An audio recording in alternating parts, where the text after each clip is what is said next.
No, muchas gracias, padre, por esa presentación. Gracias, Clau, por la invitación. Pues para mí es de inmensa alegría poder aportar en esta formación permanente que acabo de escuchar al padre Eliezer y un saludo también especial al padre Eliezer, con quien trabajamos ahí muy de la mano para la regional. Y bueno, y por eso cuando me dijeron para apoyar en este curso, yo dije, claro que sí, de que Dios me tenga con licencia y con vida, aquí estoy.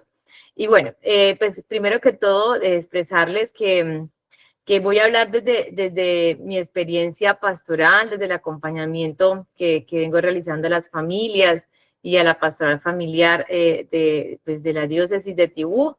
Y pues realmente también como psicóloga he podido evidenciar en muchos campos también de otros trabajos que suelo tener como psicóloga, esto que hoy vamos a hablar. Sí, entonces darles primero que todo pues esas gracias por permitirme estar acá y también pues decirle que lo que necesiten preguntar sin ningún temor lo puedan hacer y con todo el gusto pues estaré dispuesta pues para escucharlos. Entonces, quiero iniciar contándoles cuál es el objetivo pues no sé en cuál vamos, en el 6, ¿no, Clau? De este sexto, digamos, encuentro, y es reconocer el matrimonio y la familia como garante de la formación cristiana y ética en la sociedad actual. Pues buscamos principalmente con este ejercicio, como lo relaciona acá el contenido, ¿no? Hablar principalmente pues de la ética y la importancia, más también de la familia y una mirada pues digamos desde esa formación cristiana y eclesial, la relación entre los valores cristianos y la ética universal, la familia formadora de realidad social. Bueno, yo prácticamente este contenido lo puedo pues resumir y entender y así quiero que lo entendamos hoy pues como ese eje, ¿no? Y yo creo que por eso es que estamos todos acá hoy reunidos y yo creo que por eso este esfuerzo, por eso la Universidad Pontificia hace todo este esfuerzo también de formarnos y es porque entendemos que el matrimonio y la familia realmente son un garante. Y si así lo entendiera la sociedad y así lo entendiéramos, lo termináramos de entender nosotros también como iglesia, ¿cierto? Pues tal vez las cosas serían diferentes, o sea, podrían ser mucho mejor, pero pues yo creo que los que estamos acá tenemos esa convicción y es por eso pues que nos tomamos este tiempo de formarnos. Y es lo que hoy pues quisiera yo pues expresarles a través del contenido que les traigo y es poder reconocer, pero más que todo quisiera que nos lleváramos una motivación desde lo personal, desde lo familiar, porque yo me imagino que cada uno de ustedes también es familia, también es esposo, también es esposa, mamá, papá. Entonces, más que esa misión que hacemos con los demás, yo siempre le digo a las familias con las que trabajo, su primera misión es su casa, ¿no? Son los suyos. Entonces, quiero más bien es incidir en ustedes para que nos vayamos convencidos, si no lo estamos aún todavía del todo, de esta importancia digamos, del enfoque de familia que debería tener nuestra sociedad. Por eso, pues, yo creo que estoy pasando, padre, siguiente. Ay, padre. Allá. Entonces, quise empezar este ejercicio, ¿cierto? Pues haciendo digamos, como un análisis de la realidad, un contexto. Pues estos son datos que ya son de un estudio que se hizo hace unos años. Estuve revisando anoche como para actualizar y realmente pues no es mucho lo que ha cambiado, más bien ha aumentado. Entonces los mantuve para no violentar, por decir así, los datos reales del estudio, ¿sí? Pasa que unas entidades y 8, digamos, Children's y también 8 universidades del mundo, incluida la Universidad de La Sabana de Colombia, hicieron una investigación en 49 países, incluido Colombia. Y pues digamos, esta investigación dio unos datos bastante alarmantes, que a la fecha de hoy, digamos, son más alarmantes todavía. Por ejemplo, un dato muy importante es que el 55% de los niños de Colombia viven con adultos diferentes a sus padres y esto lo hace vulnerables a violencia, hacinamiento y abusos. Y yo creo que pues esto para nadie es un secreto, más ya hoy por los medios de comunicación, vemos cómo lamentablemente, digamos, y más por ejemplo en donde hay situaciones de crisis, como por ejemplo lo que está pasando en esta zona del país, en donde los hacinamientos, en donde el hecho de que vivan muchas personas en la misma casa, aumenta el riesgo de violencia y abuso a los menores. Esto desde ya está generando, por decir así, en una vida, en una persona, pues ya está generando una fractura, ¿no? Está generando una ruptura y pues claramente una afectación en su salud mental y física. También existe un dato que muy, digamos, de tener en cuenta, es que el 11%, ¿cierto?, de los niños viven sin papá y mamá. Muchos niños viven con su abuelito, con su abuelita, con su tío, con un vecino, ¿sí? Vemos que esto va a un aumento en gran parte del, digamos, de nuestro país. O el 84% de los bebés nacen de madres solteras. Y yo estuve revisando estos datos y como les digo, no es que haya cambiado mucho. Es decir, lamentablemente hay una crisis en la paternidad, ¿no? Y eso es súper importante también que lo tengamos en cuenta porque pues yo cuando hablo de esos temas y siempre aclaro mucho a las madres que son solteras, ¿no? No es que sea un pecado que ellas lo sean, ¿no? No es que ellas no puedan ir a la iglesia o no sean aceptadas porque lo sean. Estamos es hablando de la crisis en la paternidad que hay, ¿no? Porque el padre, porque el hombre no está aceptando ese rol de ser padre, ¿no? ¿Qué está pasando en nuestra sociedad con los valores, con la misma dinámica que se realizan a nivel afectivo? Para que el hombre crea que no es necesaria su función en la casa o su función en la vida de otro ser humano, ¿no? Entonces, esto también es un punto que nos lleva a analizar y estoy totalmente segura que viene ya de un tema cultural, que viene también ya de un tema de cómo están estas generaciones, se están, digamos, transmitiendo a través de la misma cultura ciertos patrones, ¿no? Y de patrones, por ejemplo, de no responsabilidad ante una paternidad. Y otro dato muy alarmante es que el país en donde más crece la unión libre con un porcentaje del 35%, solo el 19% tiene matrimonios estables. Como les digo, esos son datos de hace unos años, puede que haya aumentado, pero digamos, no deja de ser alarmante el creer o el ver que lamentablemente en nuestro país el matrimonio se dejó de ver como, digamos, esa estructura o esa institución, ¿no? Importante que permite a la pareja unirse, pues, en un para siempre, pero más que todo también unirse en el compromiso, en esa responsabilidad. Y bueno, eso lo vamos a hablar también ahorita un poco en lo que les voy a desarrollar. Entonces, con estos datos y además, pues eso que les voy a contar en donde Pablo Andrés Salazar, también del Instituto de Familia de la Universidad de La Sabana e investigador pues de este tema, descubrió que tenemos las tasas más altas de niños que viven sin sus dos padres, solo superada por algunas naciones africanas, pues eso también nos alarma, ¿no? Y créame que si nos ponemos a ver, o si ustedes ven en su diario, en su contexto vivir, pues yo creo que podemos detectar que al menos una o dos personas o niños que conozcamos no está con sus papás. ¿Y hay un riesgo? Sí hay un riesgo, porque sabemos y por eso estamos acá que ese rol paterno, ese rol materno ejerce en el ser humano un gran proceso en su desarrollo afectivo, espiritual, ¿sí? Y el hecho de que el niño no tenga esa protección y más esa figura, pues también en él va generando situaciones para su futuro y para la futura familia que él va a construir.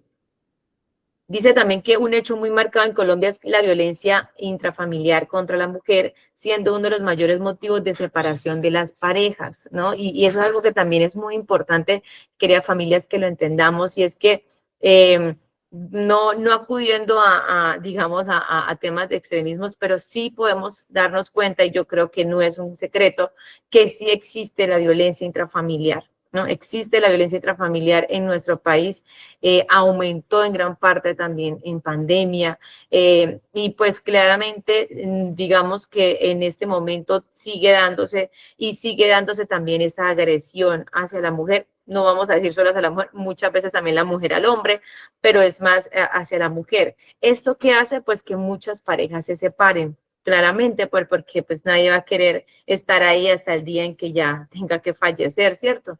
El punto es por qué se está llevando o se está normalizando tal vez ese tipo de violencia, o se detectan y no se hace nada, o muchas veces cuando formamos, yo por ejemplo, digamos que nuestra zona es muy particular y ustedes lo saben, y aquí nos ha tocado tomar ciertas, digamos, situaciones o ciertos temas y acomodarlos, y por ejemplo, cuando preparo el matrimonio, eh, para casarse, las parejas que se casan, yo suelo tocar este tema, suelo tocar el tema de comunicación, pero por ahí entra el tema de la violencia intrafamiliar, porque me ha pasado que parejas antes de casarse vivían violencia intrafamiliar, se casan, ¿cierto? Y al casarse, la violencia persiste. ¿Y cuál es el problema? Que entonces él o ella quieren legalizar la violencia a través del sacramento del matrimonio. Y eso no puede ser así, ¿no? La Biblia es clara, la teología del matrimonio es clara, en ninguna parte se normaliza o se legaliza la violencia de ningún tipo en el sacramento o en la pareja. Entonces, yo lo vi súper importante hacerlo porque me pasaba que después de casados me acercaban a decirme, me está pasando esto, y ya venía pasando. Entonces, es bueno prevenirlo, es bueno hablarlo, es bueno tocarlo, es bueno enseñarles a las familias que así lo traigan de generaciones, no es normal, o sea, no está bien un acto de violencia entre la pareja y más porque pues el amar es buscar el bien del otro, ¿no? Entonces un golpe, una mala palabra no entra en ese buscar el bien del otro. Y vemos también que en nuestro país es muy alto. Ahora, sí, padre, continuamos. La psicóloga también, Victoria Cabrera, expresa que ella, bueno, ella es profesora del Instituto de Familia de la Universidad de La Sabana también, y asegura que una de las causas de tantas separaciones también es que la gente no quiere asumir responsabilidades familiares. Y yo creo que pues eso también lo estamos viendo mucho hoy en día, ¿no?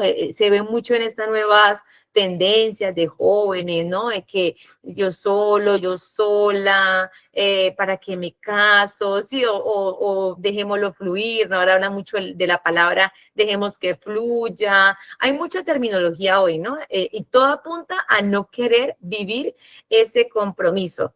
Y claramente, como yo le digo a las parejas cuando las preparo el matrimonio, ¿no? El matrimonio no hay que verlo como una carga, un compromiso, no, es un acto de amor, pero es un acto de amor que me va a implicar decisión, que me va a implicar responsabilidad, que me va a implicar sí, salirme de mí mismo, ¿no? Y poderme dar al otro. Eso es lo que hoy no quieren los jóvenes, hoy lo que las nuevas generaciones están intentando huir. Y eso lamentablemente está incidiendo mucho en esa, digamos, ausencia de matrimonios. Aunque bueno, también es muy esperanzador ver que aún hay parejas jóvenes que se casan, ¿no? Que aumentan en algunas partes el pedido para casarse. Entonces es como una contraposición de lo que la sociedad quiere ofrecer, ¿no? De decir, no, no se casen, sean libres, ¿no? Como si no casarse fuera un acto de libertad y el casado un acto de esclavitud. Es lo que quieren mostrar del matrimonio, pero no es así. Pero también hay jóvenes que han entendido la grandeza y deciden hacerlo. Y eso es súper esperanzador y creo que es ahí en donde está el papel de la familia. Sí, porque he podido conocer familias que han podido, a través de su ejemplo, y lo vamos a hablar más adelante, enseñarle a sus hijos lo esperanzador y hermoso del matrimonio. Entonces, pero es un tema de analizar y de ver por qué estamos así y qué podemos hacer. Y otro, digamos, dato muy importante, y es que otros casos que obedecen al conflicto que se vive en Colombia, en donde hay padres que se mueren previamente o tienen que desplazarse. Entonces, otro caso que implica la separación de las familias es lo que pues ya ustedes saben que se está viviendo en gran parte del país y es el conflicto armado. Digamos, lamentablemente muchas familias quedan sin su padre, sin su madre o se desplazan, entonces uno tiene que quedarse, cuidar y los otros tienen que irse a un refugio. Por ejemplo, en nuestra zona hoy, en la parte rural, es lo que más se está viendo hoy en día, lamentablemente. Y eso también pues hace que se empiece a generar esa, digamos, esa ruptura, ¿no? En los vínculos, esa ruptura también a nivel familiar, entre otras cosas también por la misma economía, porque muchas familias tienen que irse, el hombre irse a trabajar a otro lugar, durar meses o venir cada mes. Todo eso va generando en la familia ciertas rupturas y ausencias que se van a ver más adelante en los hijos. Ya hay un tema ya de políticas públicas de familia que pues no es el tema de tocarlo hoy, pero como estamos hablando de sociedad, yo sí creo que los que estamos acá y tenemos que también empezar a pensar en eso, ¿no? Yo siempre digo ¿Qué podríamos hacer también como ciudadanos para que existan más políticas públicas a favor de la familia? Porque realmente no existen, ¿no? Y existen ya muchas políticas públicas del joven, del niño, de la mujer, pero y de la familia. Entonces, es ahí donde también la incidencia política influye en lo que nosotros también como ciudadanos debemos hacer, y los que elegimos tienen que también, tenemos que ver que tengan ese enfoque. Pero bueno, ese era un tema de otro taller. Por hoy es decirles que en esta primera parte de lo cómo está esta realidad, ese diagnóstico es que, pues, por ejemplo, en cuanto al matrimonio, dice también el profesor Salazar, las personas no se dan cuenta de la responsabilidad y profundidad que significa compartir toda una vida con una persona. No se valora lo que significa el casamiento. Muchas personas lo toman por lo económico y no por la dimensión como una institución de índole sagrada diseñada por Dios, ¿no? Entonces, vemos también ese otro campo, vemos el que no se quiere casar por temor a sentirse esclavizado, o el que se casa sin saber el verdadero significado del matrimonio y lo hace por otros, digamos, como lo vemos, por lo económico, por estatus, por muchos otros. Y sí, yo lo he visto, por ejemplo, que ella conoció a un muchacho, él es de Bogotá, trabaja conmigo y estaba casado, y yo le dije, y bueno, eso se casó, pero yo noté que él realmente se casó por la iglesia. Él no tenía como, digamos, un tema espiritual, ¿no? No lo noté que no lo tenía, y le dije, entonces, ¿por qué se casó por la iglesia? Ah, porque ella quería. Entonces yo lo hice por complacerla a ella. Entonces yo dije, bueno, digamos, no sé si fue un acto de amor, no sé si fue un acto de costumbre, no sé si fue que, pero yo lo que sí estuve segura es que él no estaba consciente del paso que dio. Y me pregunto, ¿por qué podemos permitir eso, cierto? O sea, ¿qué podemos hacer para que estas parejas, estos jóvenes que se quieren casar, lo hagan realmente de una manera consciente, ¿no? Realmente puedan vivir el sacramento del matrimonio como esa institución sagrada que les va a permitir donarse y vivir, digamos, en una donación, en una comunión, ¿no? Entonces, pero sé que también es un poco de ignorancia frente a estos temas. En conclusión, en la medida en que los niños están creciendo en entornos más conflictivos y de vulnerabilidad, la sociedad del mañana no va a estar bien, ¿no? Y eso lo tenemos claro. Yo creo que eso lo hemos visto, lo estamos viendo en ese momento en nuestro país. Vemos cómo esas nuevas generaciones también de jóvenes crecen heridos, crecen con muchas cosas en su corazón, pero también si vemos la radiografía de su familia, pues no es tampoco la mejor.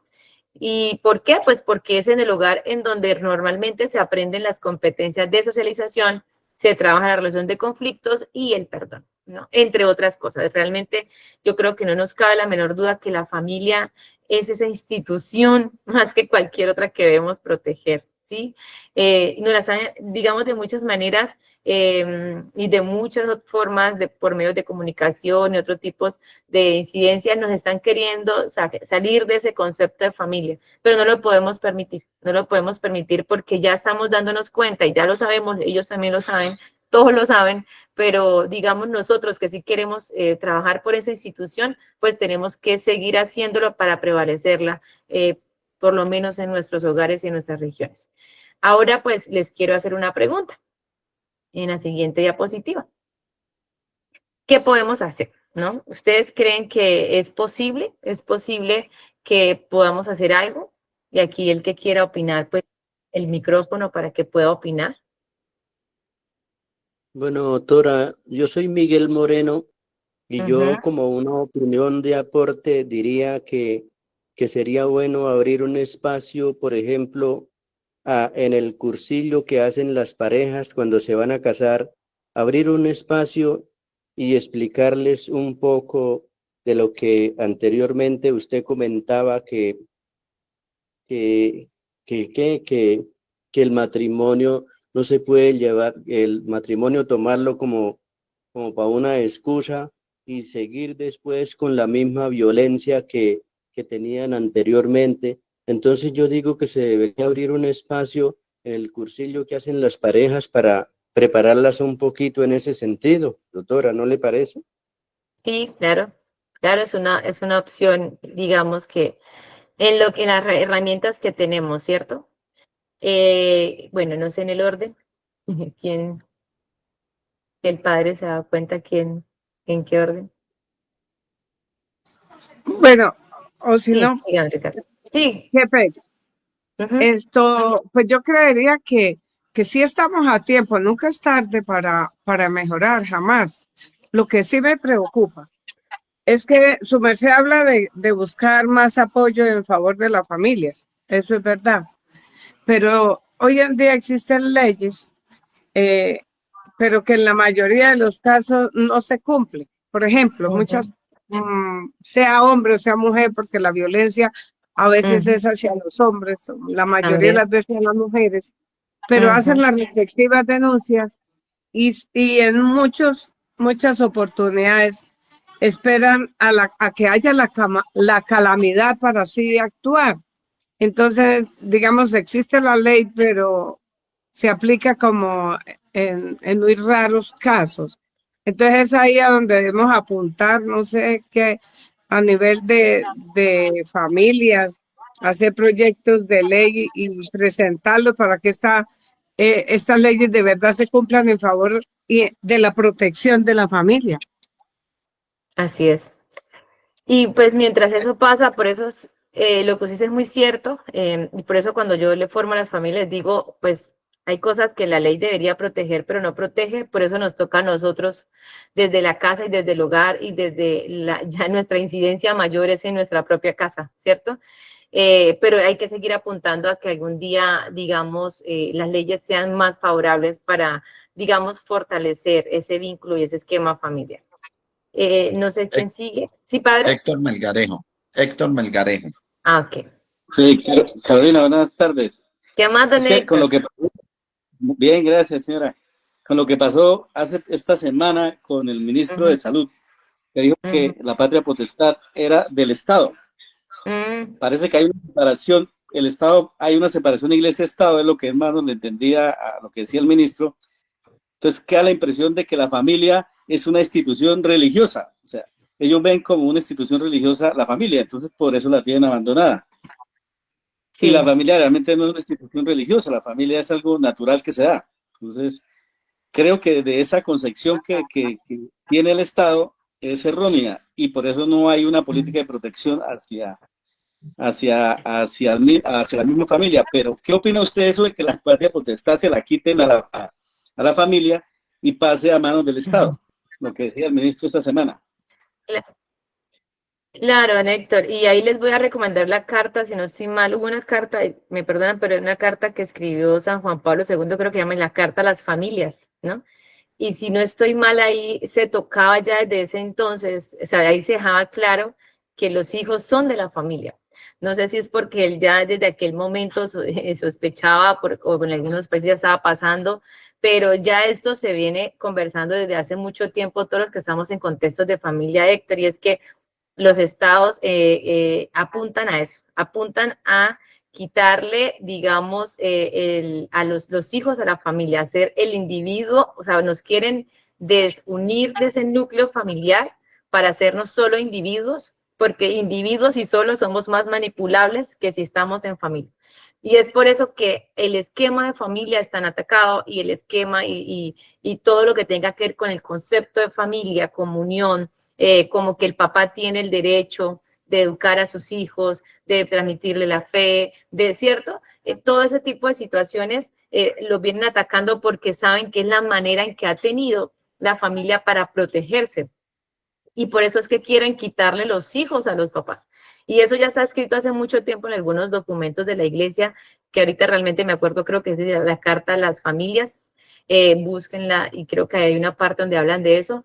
¿Yo qué opino? Pues claramente está mal y sabemos que es algo que está pasando, se viene fraguando hace mucho tiempo y es porque es lo que ellos desean. De cierta manera, quitar ese derecho, pero más que derecho, porque no es un derecho solamente de un papá, ay, yo tengo derecho a educar, no, es un deber, y eso lo vamos a hablar ahorita, es un deber que tienen los papás de educar a sus hijos, de poderlos llevar, orientar, guiar. Y si además de todo es una familia con unos valores cristianos, pues también es el deber y es cuando se casan de por sí hacen ese compromiso ante Dios de transmitir su fe. Eso es lo que también nos quieren quitar. ¿sí? Entonces, pues más aún es donde tenemos que por eso estar unidos, estar alertas, es más aún donde, aunque uno dice, no, la política no tiene que ver con nosotros, sí tiene que ver porque mire que ya desde la política están queriéndose meter en nuestras casas, en nuestros hogares.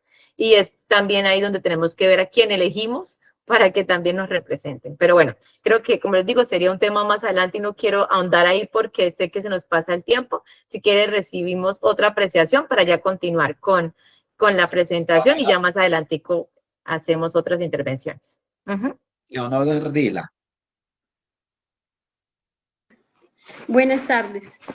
En mi concepto doy una apreciación de que el Estado está interfiriendo en la formación, en las familias, y no debe ser así. Acá en El Socorro, en una ocasión encarcelaron a un papá por educar a uno de sus hijos. Mientras él estuvo en la cárcel, sus hijos se desviaron, se convirtieron en ladrones y se acabó el hogar. Entonces, en vez de que el Estado interfiera en lo que no le concierne, que le exijan a la pareja antes de casarse más conocimiento de las responsabilidades que adquieren, que la iglesia los concientice y los enseñe para que cuando ya tengan sus hijos lo hagan con amor, con participación, que sus hijos tengan una unión familiar en donde se enteren de los deberes, las responsabilidades, sus derechos, y que respeten a sus padres, que aprendan lo que es el amor a Dios, el respeto, el temor de Dios,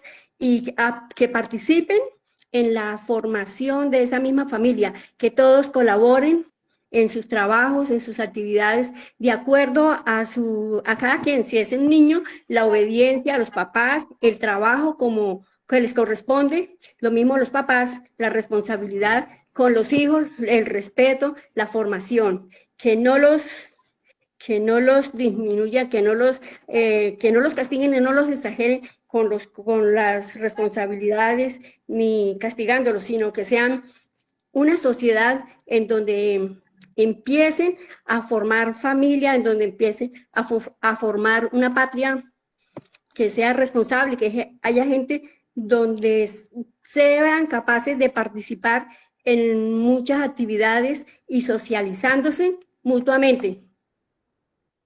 Listo.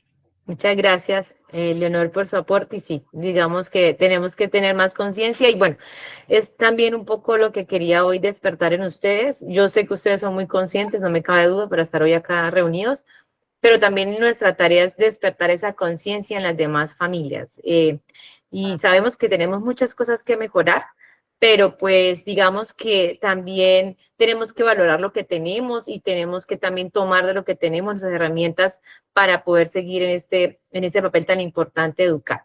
Entonces, yo les traigo una propuesta, puede ser, digamos, ¿qué hacer? Pues hay muchas cosas por hacer, ya estamos escuchando, incidencia política, en la misma concientización de la misma iglesia, cuando formamos familias, hay muchas cosas por hacer. Yo les traigo pues 4 puntos pues que pude detectar en un estudio que hice y digamos que me permito expresárselo a ustedes y como les digo, pueden agregarles más, pero en este rol digamos, de eje central de la familia, en ese rol educador de la familia, en ese rol que le corresponde solo a ella, ¿cierto? Esa transmisión de los valores, de la ética, de la moral, y vamos a entender que es moral, porque a veces creemos, y como lo decía, no me acuerdo, pero pues digamos, él le decía, y es que a veces el Estado cree que la familia es solamente un tema religioso, ¿no? La familia es igual a religión, y no, pues la familia lo dice la Constitución, lo dice de todos lados, que es el núcleo fundamental de la sociedad, es lógica, es la célula, es cierto. Pues, están los papeles, de ahí a que lo entiendan así, muy difícil.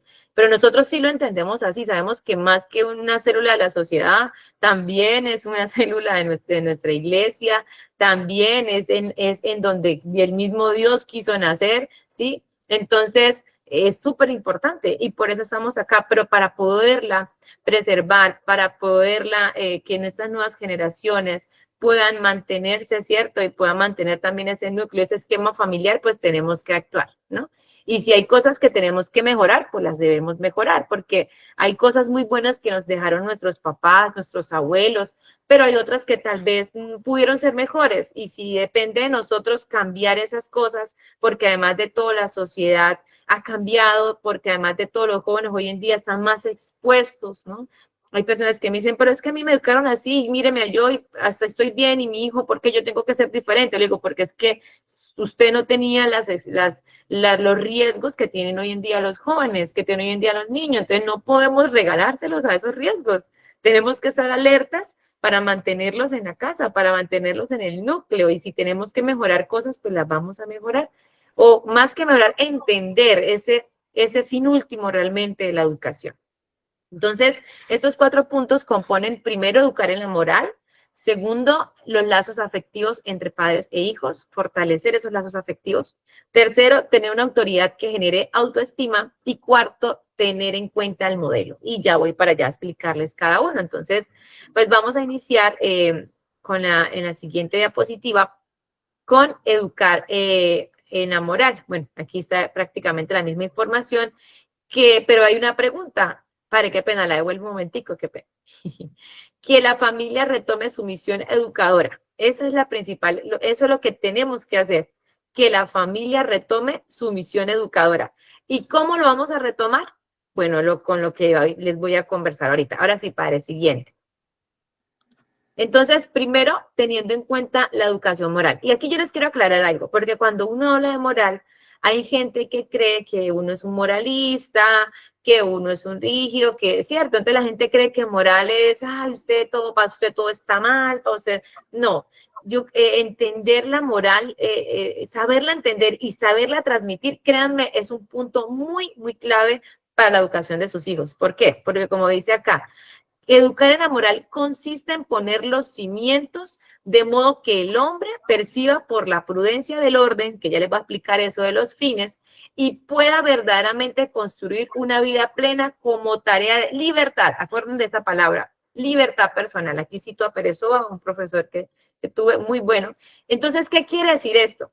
Que educar en la moral, queridos papitos, no es decirle, eso está bien, eso está mal, obedezca mi punto y ya, ¿cierto? Sino es dar cimientos, es decir, dar herramientas, es enseñarles digamos, a generar pensamientos, es enseñarlos a tomar decisiones. Sí me hago entender, por eso dice que perciba por la prudencia del orden, es decir, que la persona, o sea, su hijo al que usted está educando, pueda por sí mismo aprender a poner en orden y saber cuál es el fin último de las cosas, y pueda además tender al bien. ¿Para qué? Para construir una vida plena, ¿sí? Que es a lo que aspiramos todos, una vida plena, una aspiración de la santidad, ¿cierto? Y esto es tarea de una libertad personal. Entonces, en conclusión, ¿qué es educar en la moral? Brindar herramientas, brindar a través del ejemplo, brindarle a sus hijos esas bases sólidas para que cuando él esté solo, y yo le voy a poner ahorita un ejemplo mío, por ejemplo, cierto, personal de mi trabajo, y es que digamos que su hijo ahorita hace las cosas bien porque usted está, probablemente. Entonces usted le dice, digamos, decir mentiras está mal, ¿cierto? Y él ya sabe que, bueno, en lo posible no le dice mentiras porque usted lo conoce, entonces si usted lo cacha, entonces, pero él está entendiendo por qué está mal decir mentiras cognitivamente, él realmente está convencido, ¿sí? Si el día que usted no esté, su hijo va a seguir actuando así rectamente.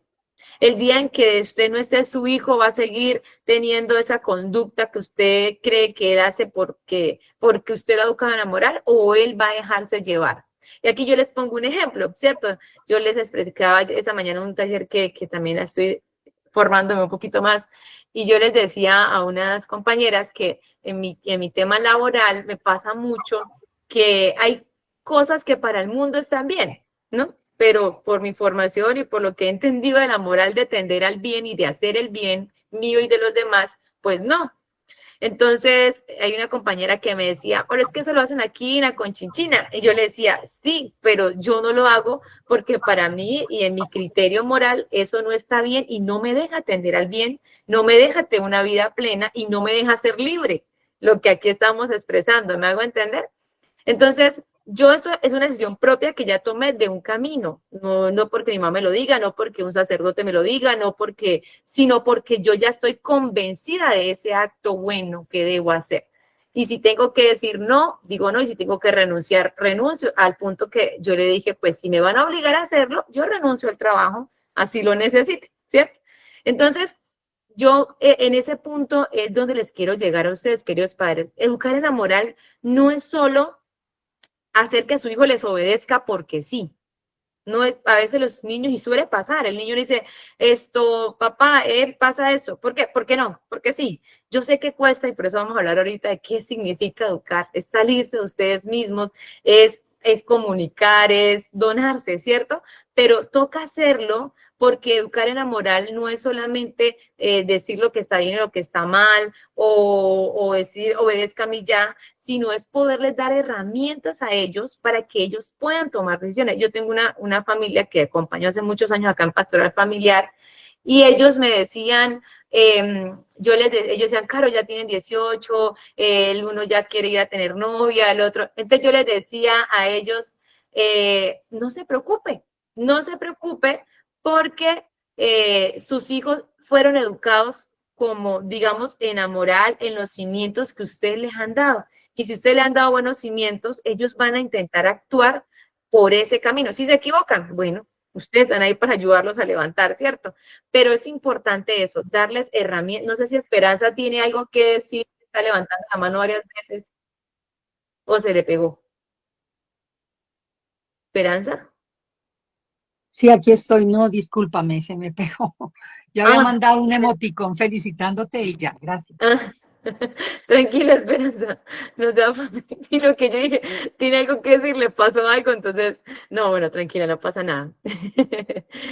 Listo. Entonces, el punto al que voy en educación en la moral es eso, y hoy, como les decía, hoy conversando con otros colegas sobre la obediencia, ¿no? Claramente la obediencia siempre la hemos entendido como obedecer, y claro que hay que obedecer, hay una autoridad a nuestros papás, y yo soy de las que digo, la autoridad genera ese carácter también, pero también tenemos que enseñarles a ellos a obedecer tendiendo al bien. ¿Me hago entender? Porque si ellos aprenden a obedecer porque sí, cuando sean adultos y un jefe les diga, tiene que ir y a robarse tal cosa porque yo se lo digo, y él por obediencia lo hace. No, me mandaron. Yo tuve que hacerlo porque me mandaron. Entonces, ¿dónde está su acto moral, no? ¿Dónde está su educación moral? ¿Dónde está ese orden de las cosas que él debió tener para poder decir, no, usted puede ser mi jefe y puedo correr en riesgo, pero yo no le voy a obedecer porque está mal hacer eso? ¿Me hago entender? Entonces, queridos papás, en este primer punto, y yo lo quise poner de primera parte, porque yo creo que también la familia debe retomar ese modelo o esa misión educadora en este punto. Yo creo que todo por parte de la casa y parte de qué herramienta le estamos dando a nuestros hijos. Ahora, ¿qué se tiene que tener en cuenta en este acto de educación moral? Padre, perdóname. Educar es un ejercicio de responsabilidad, como les decía. Yo sé que puede ser a veces cansado, a veces puede debilitarlos a ustedes como papás, ¿cierto? Pero es de una total trascendencia. Es muy grato ver hoy en día a veces personas que dicen, no, Carolina, es que yo la verdad, mi viejito ya no está, pero yo todavía, porque él me enseñó, yo no hago tal cosa porque yo le entendí a él esto. ¿Sí me hago entender? O sea, esa trascendencia de lo que usted le va a dejar, ese es el legado realmente que usted le va a dejar a su hijo. Otro punto súper importante es tener en cuenta que es un acto educativo que se ejerce con una persona que piensa y siente diferente a usted. Algo que pasa mucho hoy en día y es que los papás creen que los hijos piensan como ellos o quieren que piensen. Y bueno, hay ciertas cosas, como les decía, muy claras en la verdad, desde el acto del bien y de la moral, que sí, ¿no?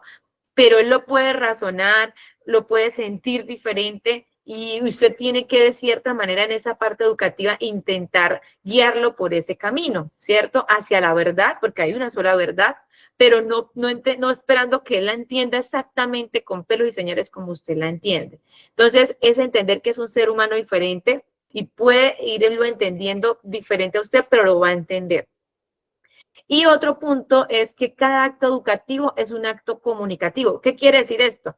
Que todo lo que usted le enseña a su hijo, la base fundamental es cómo se lo comunica.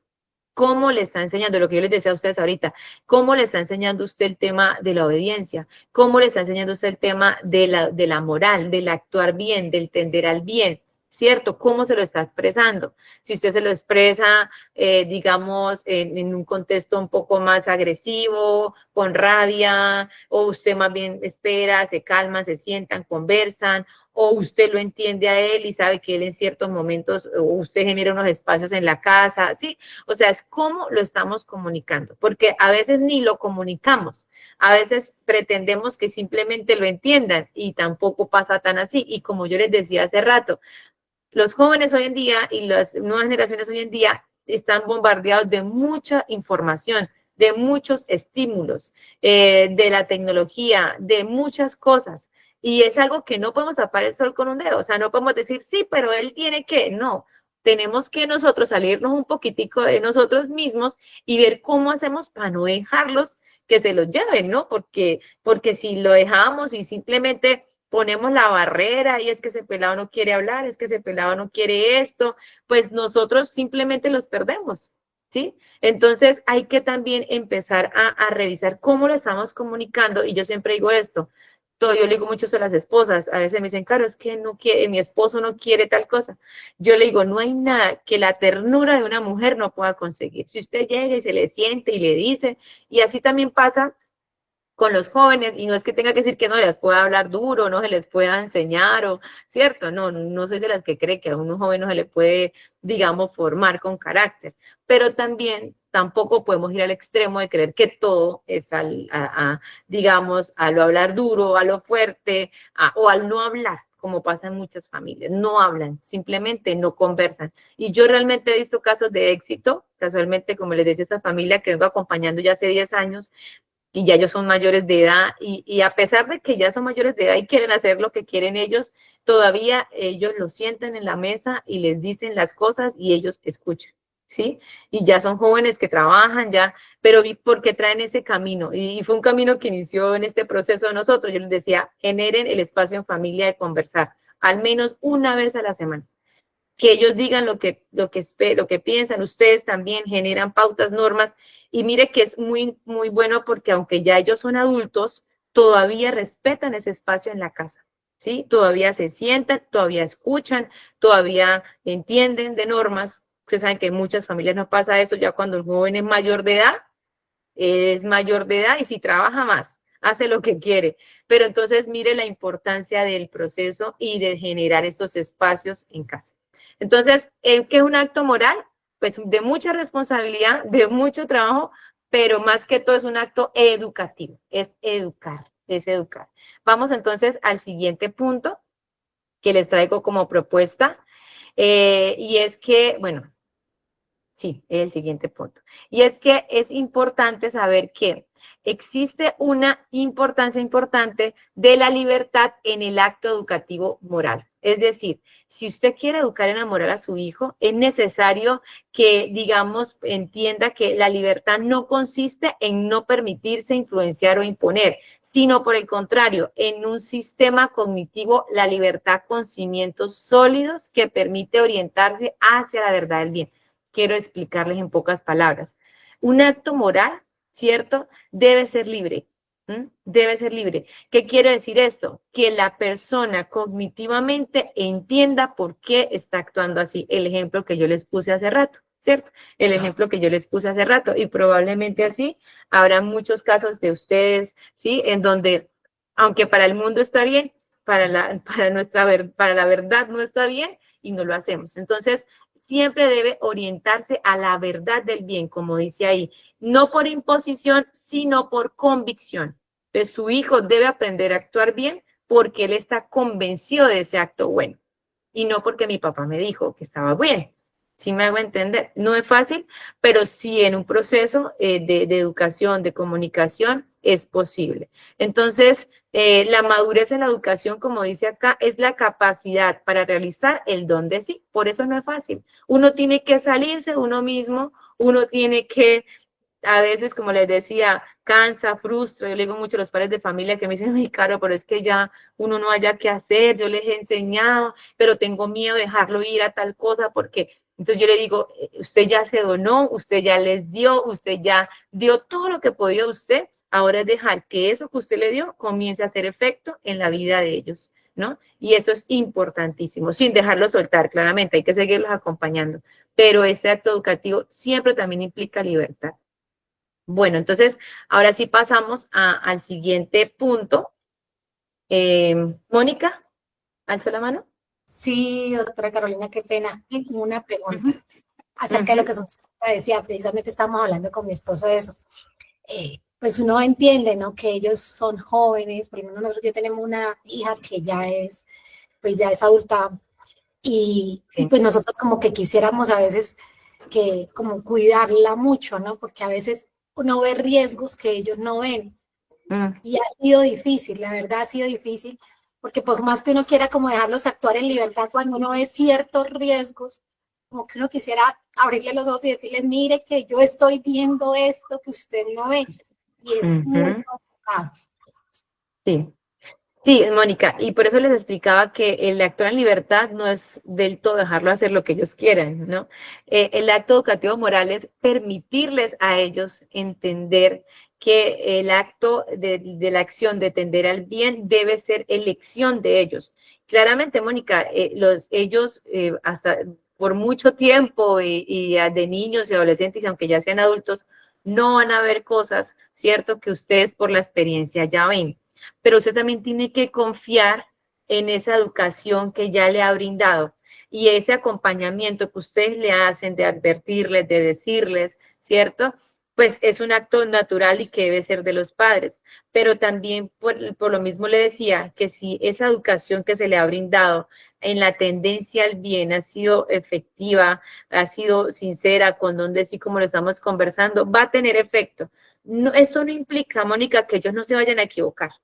¿Sí? Esto no implica que ellos no se vayan a equivocar. Puede que se equivoquen, porque al fin y al cabo son seres humanos y se pueden equivocar, pero el punto es que usted le está permitiendo también, aún en ese acompañamiento, y si le brindó las herramientas para que cognitivamente entendieran el acto bueno de las cosas, pues le está permitiendo que ella también tome decisiones basadas en eso.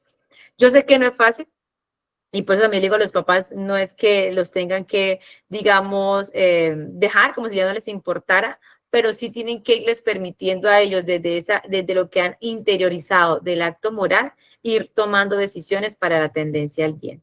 Y hay que confiar también en ellos y en lo que ustedes les han brindado. Ahora, bueno, porque no he terminado, faltan 3 y sé que tal vez en lo que completemos ustedes van a poder entender un poco más el contexto. Como un punto segundo muy importante que les tengo que proponer es fortalecer los lazos afectivos entre padres e hijos, ¿no?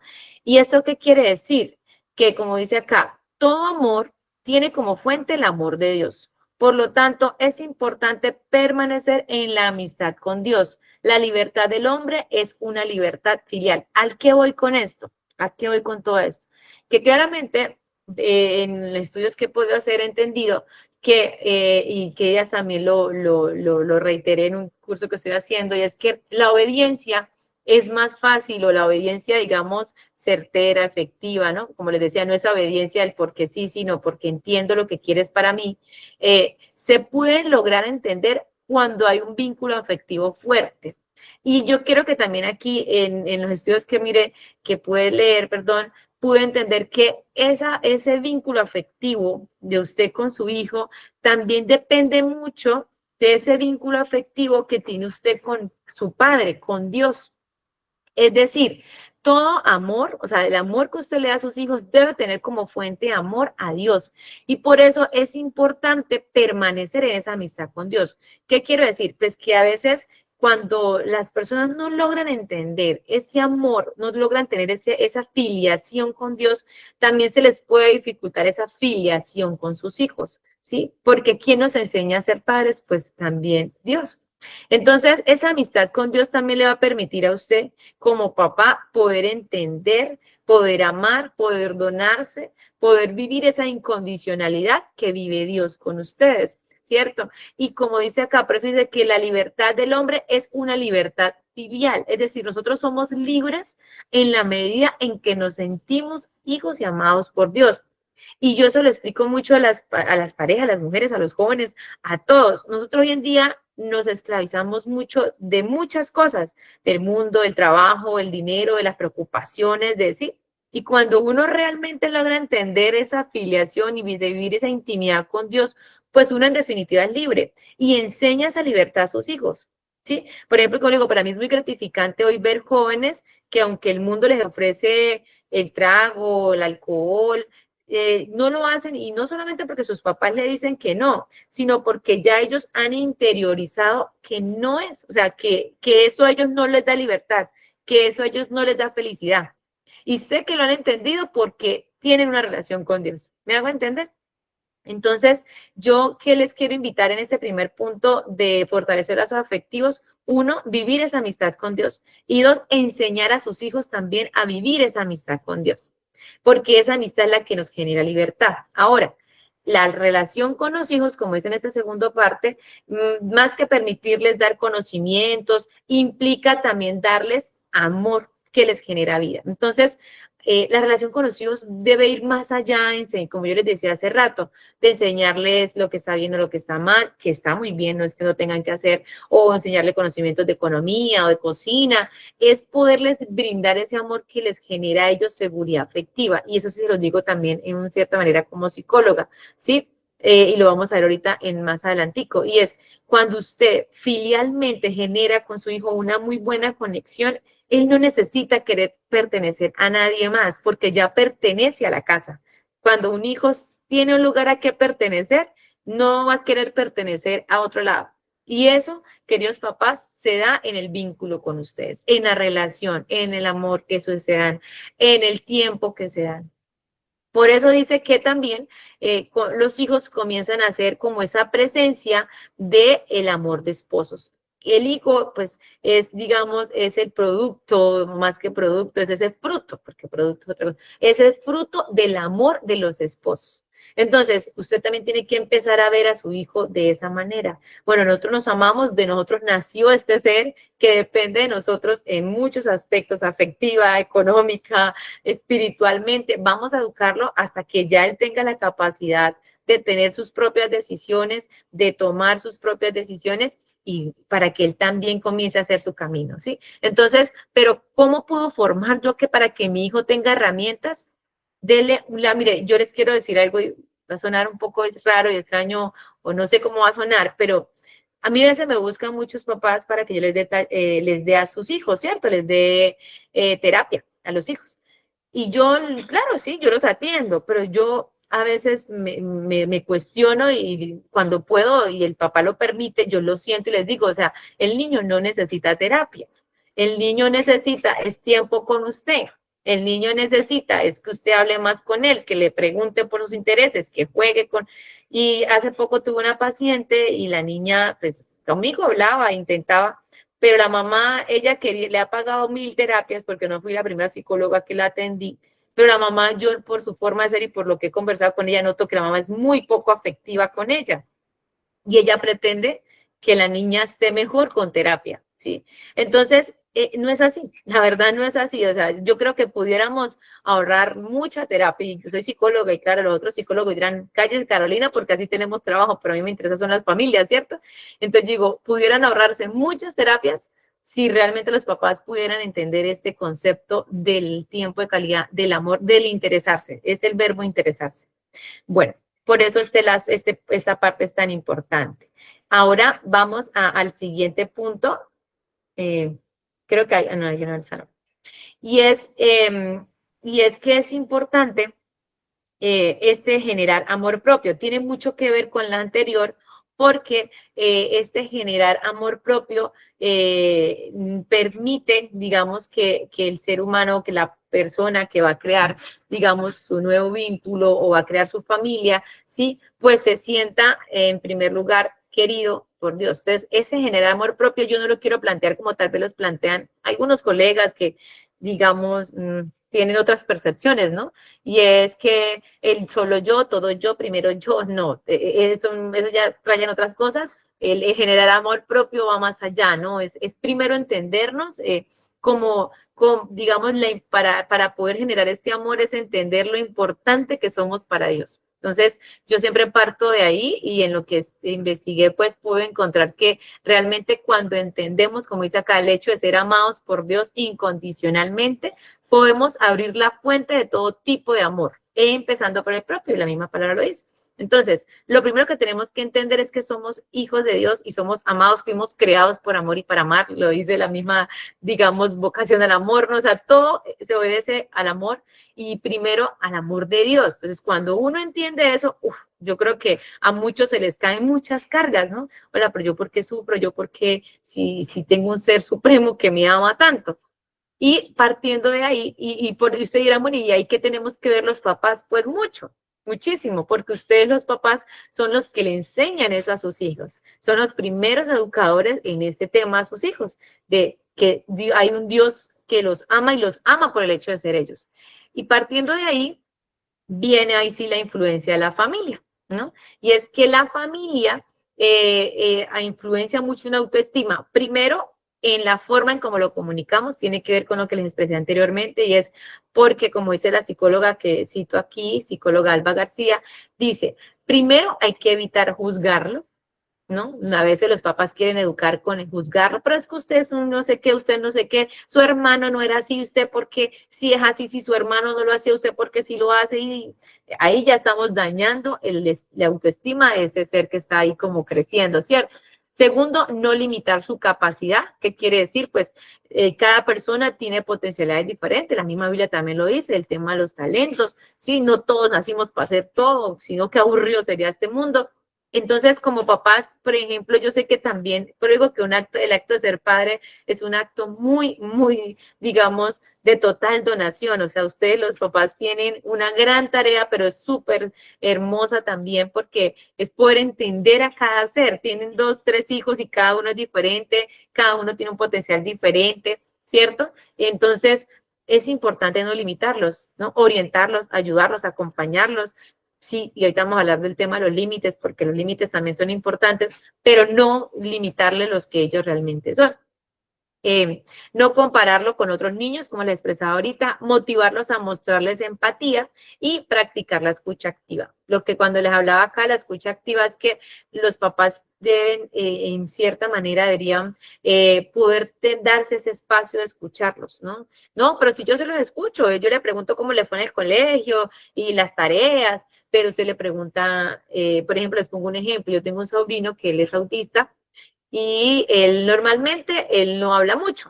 Entonces, cuando yo lo veo que llega así como serio, que no abraza ni nada, yo ya sé que él tiene algo. Entonces yo le pregunto, yo le digo, Cami, ¿cómo le fue hoy? No, tía, imagínese que es que un niño me dijo. Entonces, él sabe que a mí sí me interesa él, ¿no? Y él sabe que cuando le pregunto no es por estarle inspeccionando, sino porque realmente me interesa que él esté bien. Pero vuelvo y les digo, eso es de un proceso, de una dinámica de comunicación que se ha generado. Ya él tiene 15 este año, ya es un adolescente los que sí, pero el hecho de que él sepa que nos interesa lo que a él le pasa, le permite a él contarnos sin temor. Entonces, esa escucha activa es muy importante. Así sea preguntarles qué película les gusta, todo ese tipo de conversaciones ayuda muchísimo a que ellos se sientan pues mucho mejor también consigo mismos.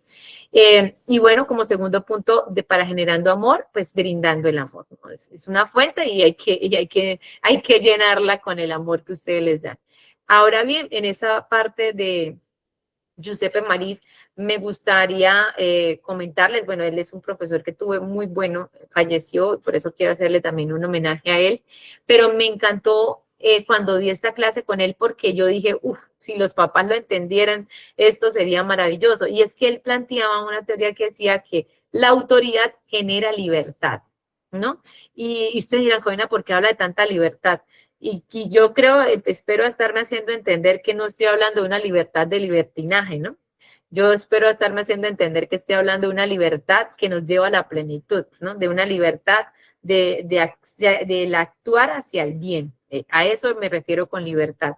Tener la capacidad de actuar hacia el bien, aun cuando tal vez para el mundo las cosas no sean buenas, yo tengo ya esa concepción de moral en que actúo hacia el bien. Entonces, Giuseppe Marí decía que por medio de la relación positiva, es decir, en la relación que existe entre el padre y su hijo, o entre el profesor, ¿cierto? Aquel que educa, dice, el educando descubre quién es y por medio de los límites puede conseguir la capacidad de autogobernarse.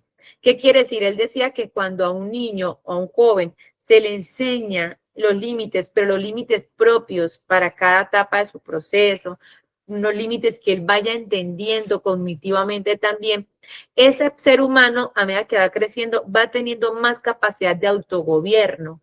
¿Y qué significa autogobierno? Pues que tiene capacidad de decir sí, de decir no, de poder tomar decisiones propias, ¿cierto? Para su bien y el de los demás. Este autogobierno, como dice aquí, es la capacidad de los seres humanos como un verdadero camino a la libertad. Entonces ponía un ejemplo, ponemos un ejemplo. Usted le decía a su hijo, llega a las 9 de la noche, ¿sí? Llega a las 9 de la noche y es un límite, ¿no? Es un límite, es una norma que usted le pone, él cumple esa norma. El hecho de que él tenga la capacidad de decir, sí, debo llegar a las 9 de la noche, o hasta ciertas horas que puedo jugar, o sea, desde niño, por ejemplo, vas a jugar solo 2 horas, el hecho de que él tenga la capacidad de decir, listo, juego hasta las 5 porque ya tengo es autogobierno, que de niño sí se lo instaura usted, pero de adulto él mismo va a tener ese autogobierno. Entonces es el adulto que cuando está en un trabajo y le dicen, venga, vámonos a tomar y a emborracharnos, él dice, no, la verdad, eso me hace mal porque yo sé que yo tengo digamos, mi espacio y mañana trabajo, entonces hay un cierto requerimiento, no lo voy a hacer. ¿Me hago entender? Entonces, esa capacidad de autogobierno es lo que a esa persona le da libertad. ¿Por qué libertad? Porque muchas personas terminan actuando de manera errada por llevarse de otras personas, o por no tener la capacidad de decir no, o por no tener la capacidad de autogobernarse. Entonces, y Giuseppe Marí decía que tener límites fortalece también ese carácter y fortalece esa libertad, porque ese adulto, cuando ya esté grande, por decir así, esa persona cuando ya esté grande, sin que lo esté supervisando, va a tener la capacidad de ponerse sus propios límites, sus propios criterios, y eso lo va a hacer libre con relación a los demás. No sé si me hice entender hasta ahí. ¿Vamos bien? No sé si es mucha información. Vamos bien. Listo, igual ya estoy terminando estas postulaciones que les traigo.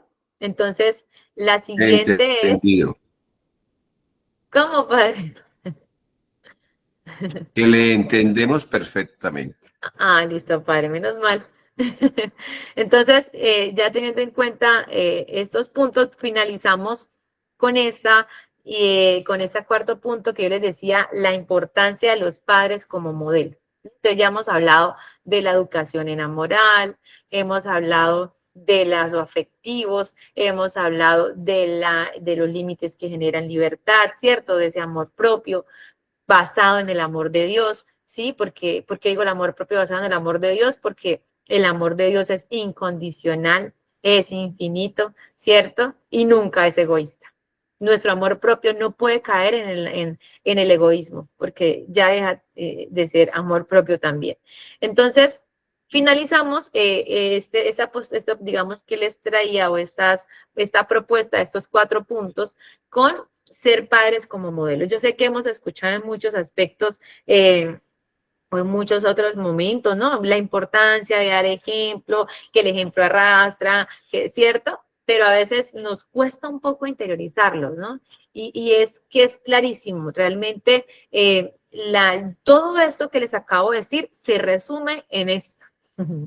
Todo esto que les acabo de decir de la libertad, del amor, del actuar moral, se resume en este último punto. Es decir, queridos papás, ustedes le van a enseñar a sus hijos a ser siendo, ¿no? Es decir, realmente un acto se enseña claramente con lo que le decimos, pero también con lo que hacemos. Por eso también, por ejemplo, Giuseppe Marí decía que un padre no puede poner límites que él mismo no hace. Por ejemplo, hay papás que dicen al hijo, no fume porque está mal, pero el señor sí fuma, ¿cierto? No grite a su mamá, pero él sí grita a la señora, ¿sí? Entonces, ahí hay una disonancia cognitiva, decía una compañera mía de la universidad, o sea, él no está entendiendo, porque si él me dice que está mal, él lo hace, ¿no? Entonces, ahí sí, todo eso, el actuar moral, el vínculo, el amor propio, el amor hacia Dios, o sea, su hijo va a aprender a amar a Dios en la medida en como él ve que usted ama a Dios. ¿Sí? Entonces, por eso es que este último punto resume todo y es porque todo eso se va a hacer posible también en la medida en que los padres intenten vivirlo. Por eso es que la importancia de los padres como modelo y también es una teoría de aprendizaje, ¿no? El modelamiento. Los niños aprenden por lo que ven de los papás y eso es clarísimo en psicología, en sociología y pues para nosotros también en la parte espiritual. Entonces, por eso quería resumir con esta frase que decía que la familia es el lugar más sensible que todos podemos poner, en el que todos podemos poner el termómetro que nos indique cuáles son los valores o contravalores que animan o corroen a una sociedad en un determinado país. Entonces, es la conclusión, por eso es que la familia, y volvemos al objetivo del tema de hoy, por eso es que la familia es ese eje, ese engranaje, ¿cierto? Y por eso es que tenemos que seguir retomando esa misión educadora. Y por eso que aunque el gobierno diga que lo que hablábamos hace rato, que le quita la patria potestad a los hijos, a los papás, que esto, nosotros como familia no lo podemos permitir. Pero tampoco podemos quedarnos encerrados en nosotros mismos. Tenemos que salirnos, buscar estrategias, buscar maneras para que nuestros hijos que están en riesgo no se salgan. ¿Cierto? No se salgan digamos, de este camino al que lo queremos llevar. Y es el camino a la libertad. Por eso es que se habla mucho de la palabra libertad como ideal de plenitud, ideal de vida buena, de vida plena, que en definitiva es un acto moral, ¿no? Y bueno, esos son los 4 modelos que traje. Claramente aquí no se acaba el tema, solamente pues que quería ya concluir con estos cuatro puntos.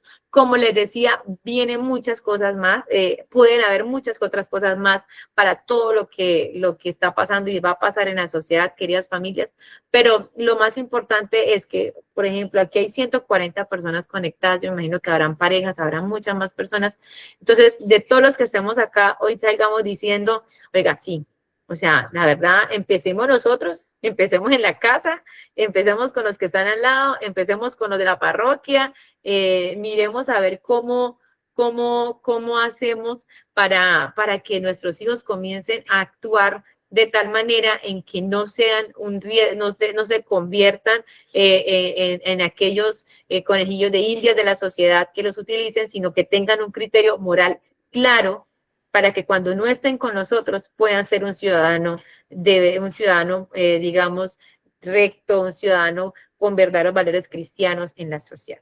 Ahora, hay una actividad, ¿cierto? Vamos a pasar a la actividad. Si alguno no tiene alguna pregunta, pues la puede hacer en ese momento, si no, pasamos a la actividad del taller. Listo. Entonces, el taller dice así, vamos a leerlo y ya leyéndolo, vamos después a responder unas preguntas. Entonces, no sé si voy a empezar a leerlo yo. Y bueno, si alguno quiere también leerlo, pues para no aburrirlos con mi voz, lo podemos también hacer. Entonces, el taller dice así. Los niños de la escuela salían todas las tardes a la hora del recreo a jugar en la cancha. El profesor encargado de la vigilancia siempre estaba muy atento porque en ocasiones algunos se escapaban por la reja de atrás para comprar helados y dulces en la esquina. Cuando hizo la ronda respectiva, se percató que los niños más grandes de quinto de primaria estaban todos en el corrillo, se miraban entre ellos y se reían. Cuando el profesor se acercó, guardaron rápidamente lo que tenían en sus manos, pero él con sutileza les dijo que le mostraran lo que estaban mirando, que él quería saber por qué se reían. Algunos niños salieron corriendo, por los que se quedaron le dijeron que le mostrarían, pero si no los acusaban. El profesor les dijo, ustedes me muestran y yo decido. Los niños se arriesgaron y sacaron de los bolsillos pedazos de revistas que habían encontrado en la calle y el contenido era pornográfico. El profesor, con una actitud seria pero amable, les preguntó dónde lo habían conseguido y los niños se rieron nuevamente, pero no dijeron nada esta vez. El profesor le comentó a sus compañeros docentes y ellos comentaron en la clase de religión que era la más acertada para tratar estos temas. Otro profesor dijo que era que la clase realmente acertada era la de ética y valores, pero el profesor de expresión artística dijo que era su clase mejor porque él trabajaba el cuerpo y sus dimensiones. Pero otro profesor dijo que en todas las clases se deberían tratar temas de formación cristiana, ética y valores, ante lo cual replicó la profesora de ciencias diciendo, yo no me meto en esos temas tan complicados. Ay, siga, padre, perdón. Los profesores de ética, expresión artística y educación religiosa decidieron unirse, planearon una actividad en donde estarían todos los niños de la escuela y el tema sería el respeto y cuidado de nuestro cuerpo. El profesor de artística dijo a ese título le falta algo, cuidando el cuerpo a partir del arte y el movimiento. Pero el profe de ética dijo, debe ser desde los parámetros de la ética y la norma como principios universales.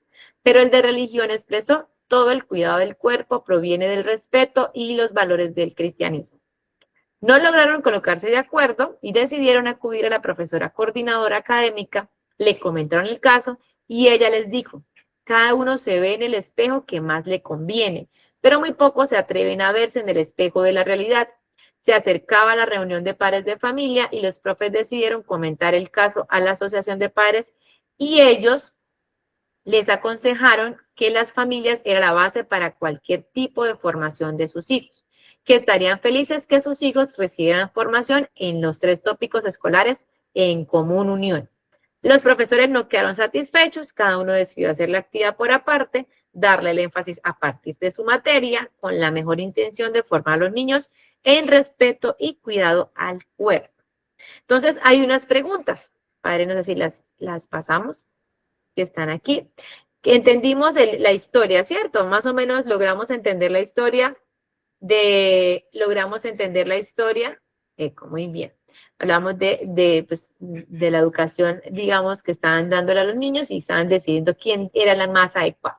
Entonces, hay estas 6 preguntas, no es que tengamos que responderlas todas, digamos, la actividad vamos a tener unos 10 minuticos, si les parece, para que nos dé el tiempo de poder hablar y después concluir, pero vamos a tener unos 10 minuticos para que leamos esas preguntas ahí con su pareja, con quien esté en este momento, si está solito, y vamos a responder las que más alcancemos. Yo sé que no vamos a lograr responderlas todas 6, pero sí vamos a intentar responder esas preguntas y ya ahorita vamos entonces a socializar qué creen ustedes, cómo debió haberse dado este tema, respondemos algunas preguntas y también podemos dar nuestro punto de vista si no esté entre las preguntas. ¿Listo?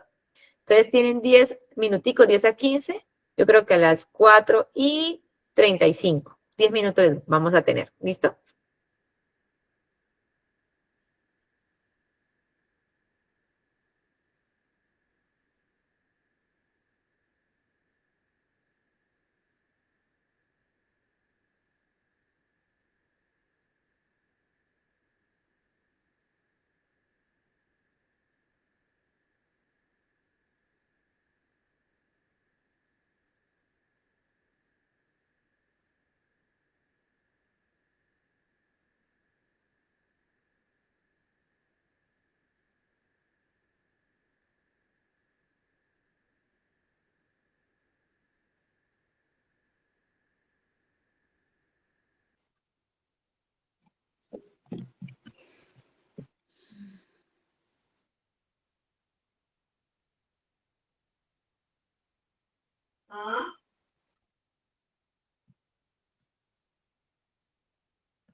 ¿Cómo sabe uno dónde salen las preguntas? ¿Cómo sabe uno dónde salen las preguntas? Aquí están si quieren les puedo, ¿sí las logran ver? Se están proyectando, ¿sí las logran ver? Sí, sí, Ahí se señores. ven, ahí Ah, se bueno. ven. Sí, Ah, ahí se bueno. están viendo. Esto es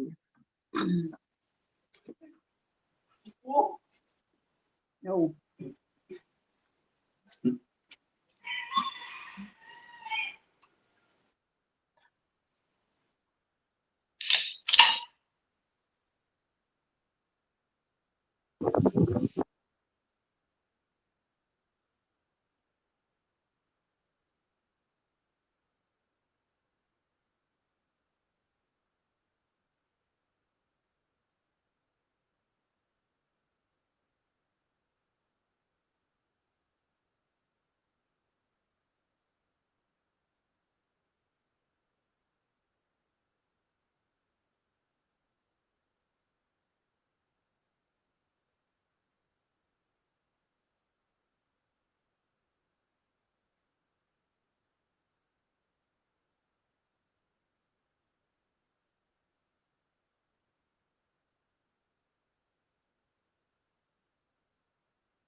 ¿Qué pasó?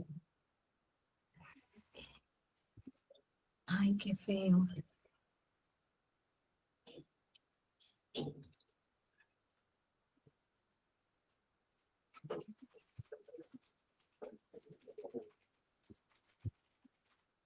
Nada, pero- Algunos me consultan que si lo deben contestar por acá.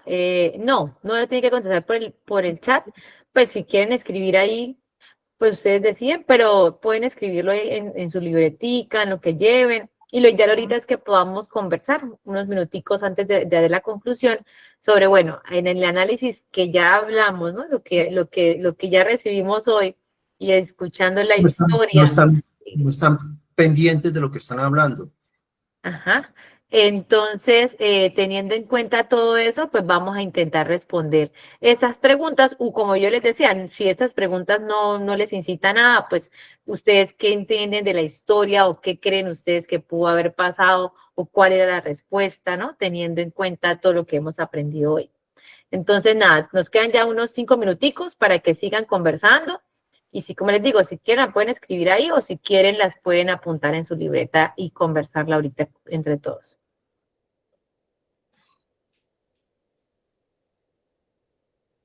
Ejercicios. ¿No? Ujú.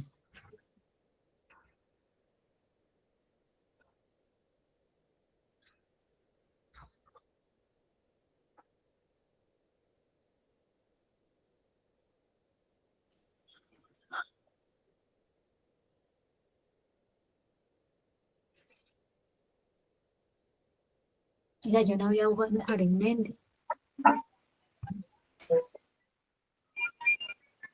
María María. Mira. Hugo no estaba. Y Andrés. Mónica tiene el micrófono prendido y creo que Carolina también. Ya casi retomamos.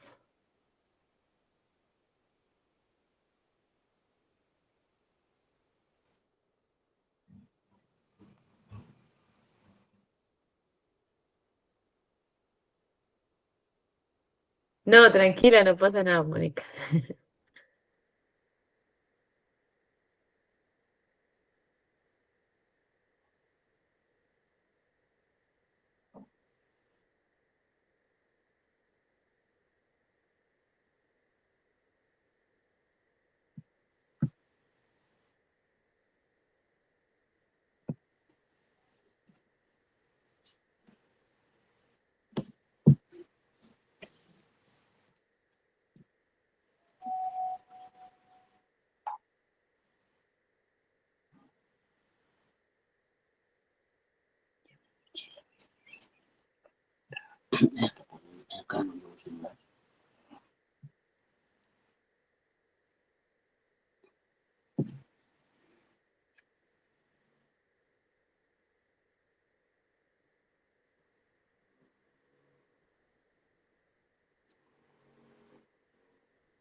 Eso que lo alteraron.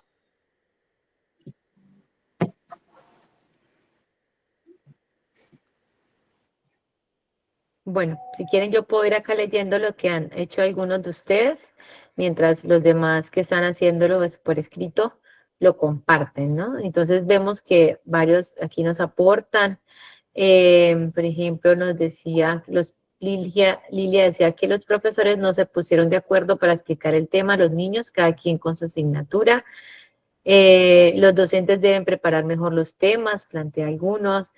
Alexander dice que los docentes desconocen el programa escolar de las áreas, que con la desconfianza la familia es la base de la moral y los docentes deben reforzar la moral, ética y valores. Es una docente que solo va por su materia y no le importa institucionalidad. Desde nuestros hogares, no me acuerdo lo demás, dice creo, si somos católicos, bueno, está respondiendo, y si somos católicos sí, y más como docente católico. La respuesta 5 es que no se acuerda. La respuesta de la coordinadora académica, ¿cómo se aprecia? Ya.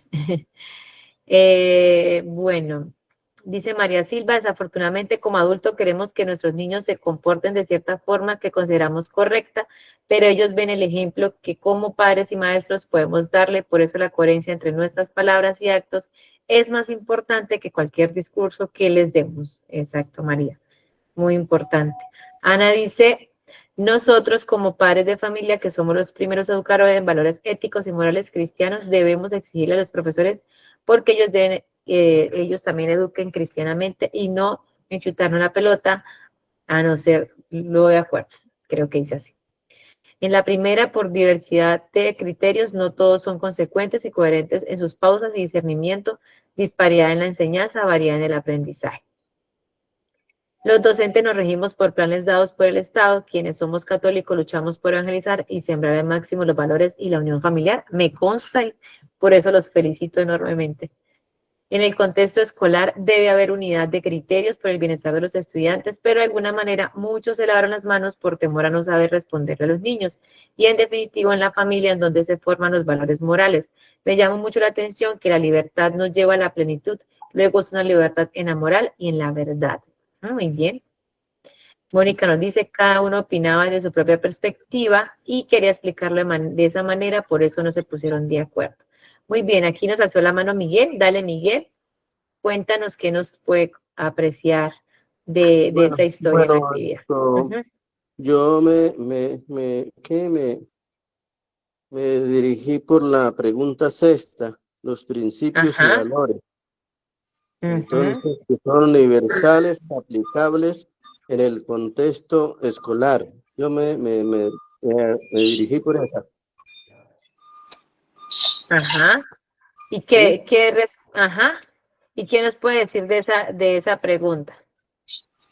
Pero es que sí que, pues, según los profesores que habían, debía alguno responder de acuerdo como son los valores y los principios, y sobre todo esta profesora de religión, ¿no? En la pregunta sexta, pues, dice que los principios y los valores cristianos, ¿no?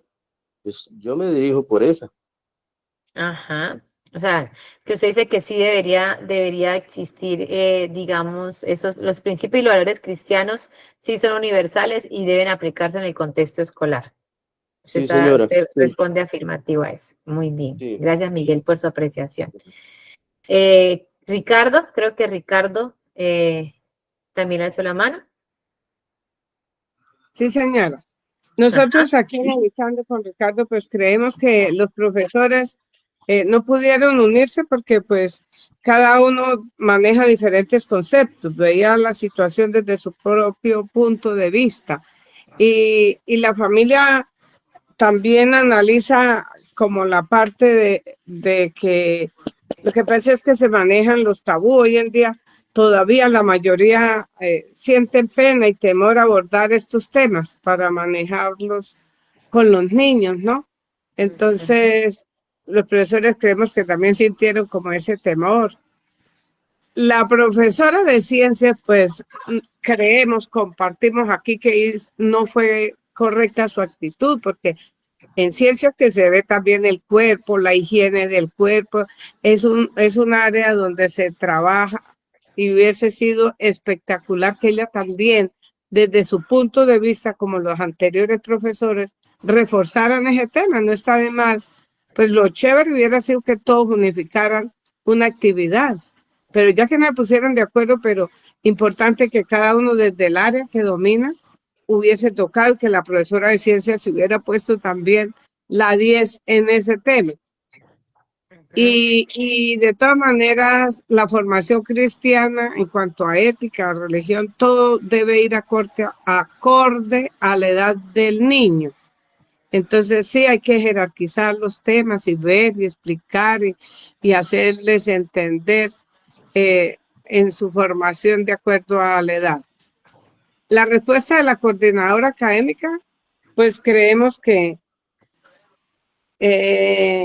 fue acorde a la especialidad que cada profesor maneja. Ella como que le soltó a cada uno, pues entonces trabajenlo, entendimos así.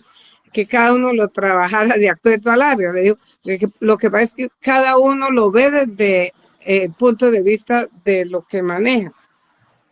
Y los principios y valores los cristianos creemos que sí son universales y aplicables en el contexto escolar. Debemos de todas formas todos hablar el mismo lenguaje y ponernos de acuerdo y reforzar lo que se ve en el colegio, reforzarlo en la familia y viceversa. Gracias, doctor. No, gracias a usted. Muy bien, exacto. Creo que han dado muy buenos apuntes y yo creo que vamos entendiendo un poco, digamos, el objetivo también de este taller del día de hoy, ¿no? Y es poder centrarnos. ¿Está en línea Pedro? Sí, Pedro, lo escuchamos. Padre Pedro. Sí, buenas tardes. El Padre Pedro desde aquí del Socorro. Padre, qué pena. Estamos No 4 sabía que- personas.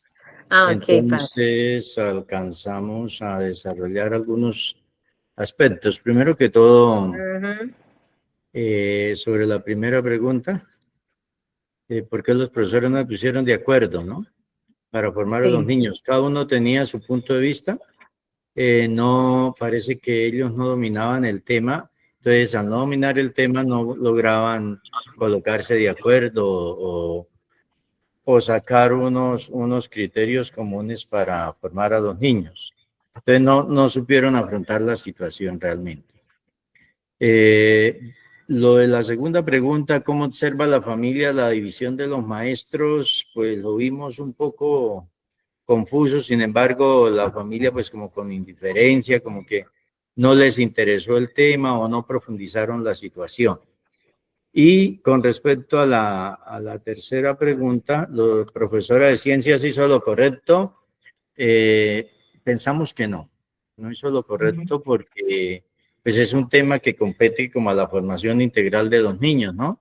Y pues se ve que ella de pronto no conocía el tema y entonces trató más bien como de esconderse en su falta de conocimiento.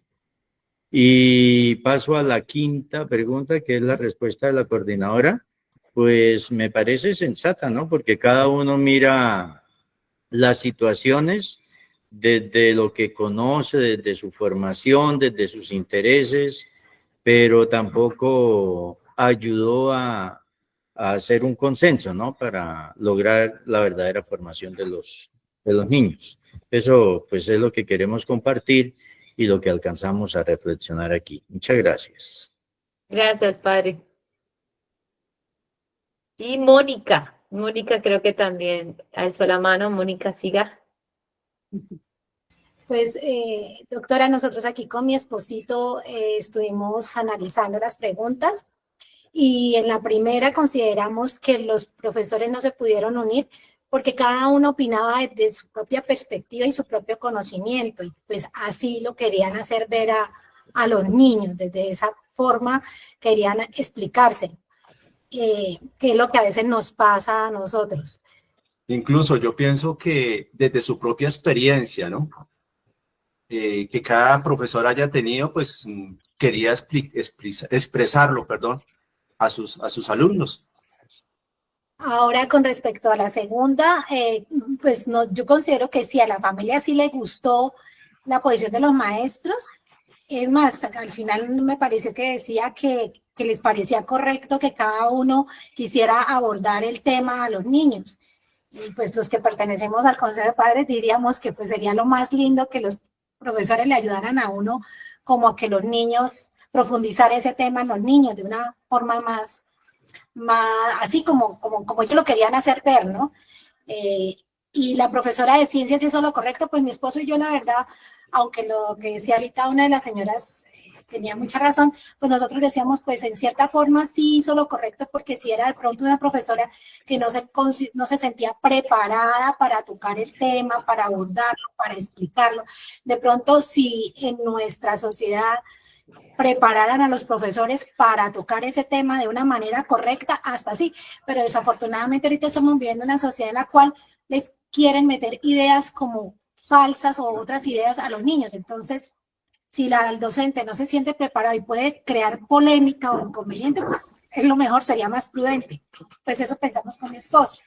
En cuestión de jerarquizar la formación cristiana sobre la formación ética, pues la verdad consideramos que ellas van muy de la mano porque la parte cristiana tiene que ver mucho con la parte ética y de igual forma. Y con respecto a la coordinadora, mi esposo mismo decía que ella fue muy asertiva en su respuesta.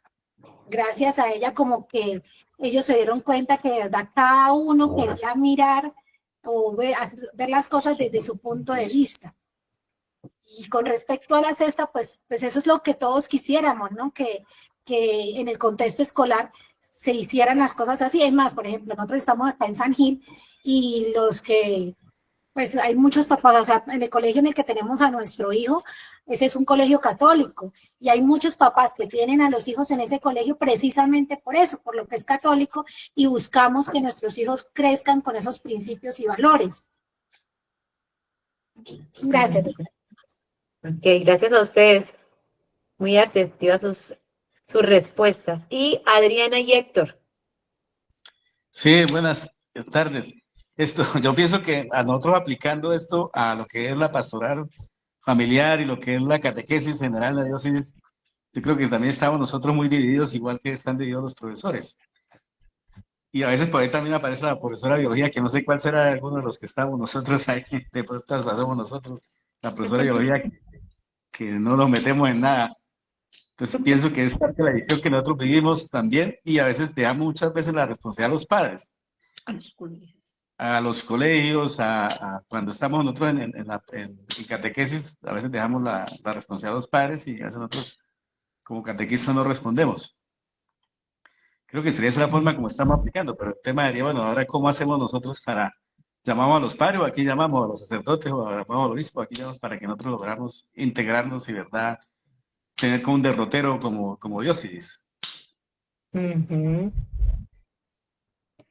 Bueno, pues muchas gracias por sus aportes, a todos los que dieron digamos, sus respuestas. Acá también en el chat hay bastantes respuestas de las reflexiones que hicimos, y la verdad, bueno, muy gratificante poder escucharlos, ver sus aportes en cuanto a esta historia, ¿no? Pues que claramente esta historia es muy acorde al tema que vimos, pues claramente porque nos estaba diciendo, ¿no?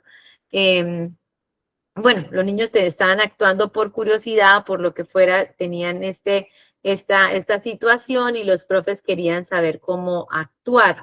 Quisiera leerlos a todos, pero pues si no, no se nos va los 15 minutos que nos quedan, nos faltan dar las conclusiones, pero el punto al que quiero llegar con todas las respuestas que ustedes dieron, que todas son muy valiosas, ¿no? Es decir, claramente el punto de qué hacer, ¿no? Y como decía el señor Héctor, pasa en la iglesia, pasa en la familia. Por ejemplo, acá muy chistoso porque, por ejemplo, esos temas afectivos sexuales, por lo menos en mi casa, mi hermana, cuando mi sobrino comenzó a tener dudas, acude a la tía psicóloga, ¿no? La tía psicóloga, yo le decía, claro, la tía psicóloga puede apoyar en ciertos temas, pero hay temas que son solo de ustedes. Hay temas que son solo de los papitos y no los puede tocar otra persona. ¿Me hago entender? Porque el punto muy importante que yo quiero que a ustedes no se les vaya a olvidar hoy y se lo lleven muy, muy en su cabeza es que el rol principal, o sea, el protagonista en la educación de sus hijos, principalmente la educación afectivo-sexual, que tiene mucho que ver con la educación moral, que tiene mucho que ver con todo, son ustedes los papás. O sea, si habláramos de un orden de las cosas en esta historia, los papás debieron haber dicho, bueno, listo, nosotros vamos a hablarlo en casa también, profes, no tenemos herramientas, dénosla, pero nosotros vamos a hablarlo en casa porque tiene que partir de la casa, y si vemos que hay unos temas que no podemos abordar, si nos gustaría que hiciéramos una escuela de padres o un encuentro de familias y que ustedes nos apoyaran desde los conocimientos. ¿Me hago entender? Pero algo fundamental de eso, queridos papitos y agentes de pastoral, es que el rol es de ustedes, es de las familias, ¿sí? Y bueno, lo bueno es que como muchos de ustedes respondían, muchos de sus hijos están en un colegio católico, los colegios católicos son coherentes, ¿no? Con los principios y valores cristianos, con la moral de lo que estamos hablando ahora. Puede ser, digamos, en cierta manera son coherentes con lo que ustedes le enseñan a sus hijos en casa, pero yo sé que también muchos de ustedes, sus hijos están en colegios públicos, colegios que el Estado les manda la cartilla tal, colegios que el Estado, ¿sí me hago entender? Y si ustedes dejan solo el colegio, no se les garantiza nada con sus hijos en ese aspecto.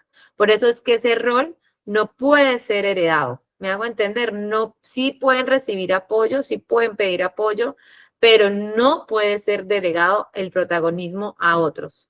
El docente tiene una gran responsabilidad, sí, porque también es una autoridad, también tiene digamos, una gran misión en la vida de su educando, y todo lo que vimos hoy también le cae al docente, ¿cierto? Y por eso también tiene que ser coherente, tiene que ser modelo, tiene que tener un vínculo, todo el docente lo tiene que vivir. Yo sé que aquí también hay conectados muchos docentes, y ustedes son los segundos papás de muchos niños, ¿sí? Pero digamos que el principal debe ser esa casa, esa familia, ese hogar. Y todo lo que acabamos de ver ahorita pudo haberse, digamos, dialogado, entendiendo los papás como protagonistas. Ahora bien, pues voy a pasar a las conclusiones. Yo pasaré, el que va a pasar es el padre. Padre. Ahora sí. En conclusión. Entonces, en conclusión, ¿qué dice? Primero, que aunque los padres necesiten de la escuela para asegurar una instrucción básica de sus hijos, nunca pueden delegar completamente su formación moral, ¿cierto? Fundamental, nunca. O sea, si podemos, yo siempre digo mucho a los papás en nuestra diócesis, ¿no? Porque, como les digo, pues a la pastoral familiar siempre es una casa, es una escuela donde llegan las familias a pedir ayuda. Yo digo, claro, lo que yo les puedo orientar, lo que yo les pueda dar, pero yo les oriento a ustedes y ustedes orientan a sus hijos. Entonces tengo una familia de amigos que ella me dice, porque ya hasta me dice comadre, ¿será que usted puede venir? Porque yo con ellos he hablado, con los hijos de ella he hablado desde que están niños y ya son adultos. Comadre, es que los gemelos son gemelos, están actuando así y ellos la escuchan a usted. Entonces yo les digo, comadre, ¿usted sabe qué pienso yo de eso? ¿Cierto? Le digo, yo puedo ir y puedo escucharlos y puedo hacer algo muy familiar, pero la autoridad son ustedes. Yo no puedo ser la autoridad en su casa porque son ustedes los papás.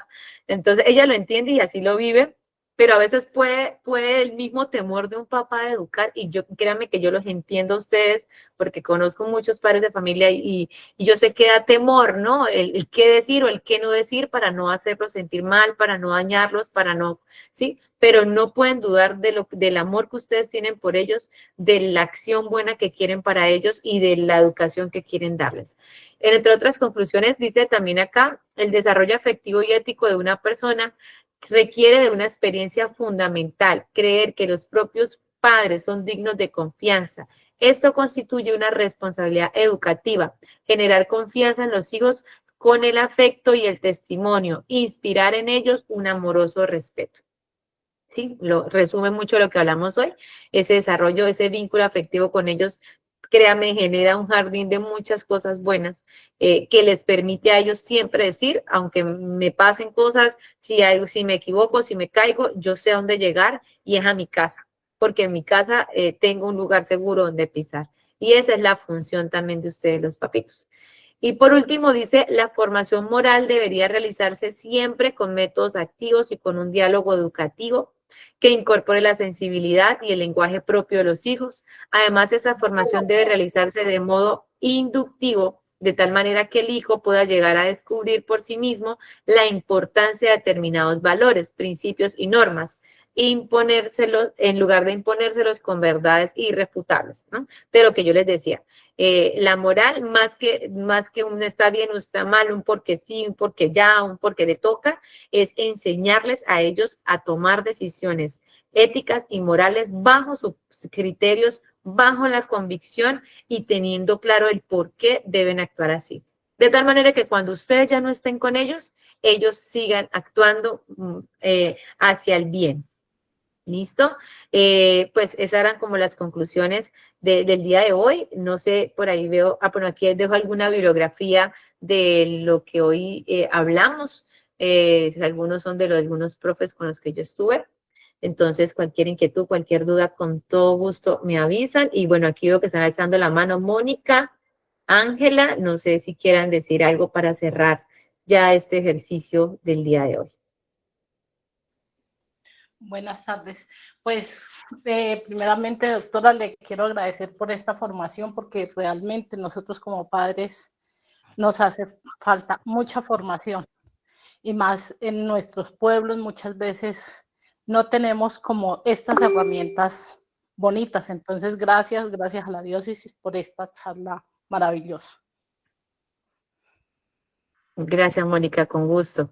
Doctora Carolina, muy buenas tardes. Muchas gracias por este tema, como todos, muy interesante. Soy Ángela María Henao desde Mogotes y quiero resaltar pues varios puntos. Uno que usted toca con mucho cariño, y es que somos hijos de un Dios.